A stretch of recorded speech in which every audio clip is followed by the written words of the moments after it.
So ngayon, tikman natin. Dapat mauna tayo.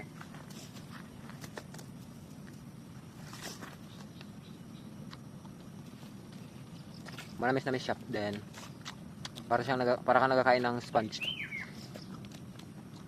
Pero masarap. Loh, gainarde ba? Galing to sa Bulate. Sus! Kalibang mo lang.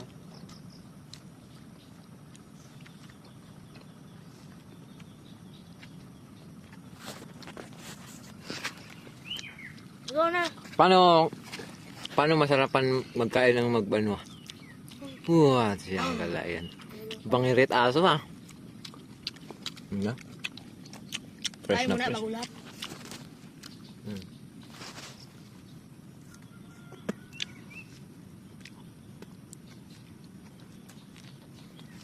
Ganda ng spot natin. Pero kaso, ngayon medyo parang uulan. Sama ng panahon kasi sama ng mukha ko.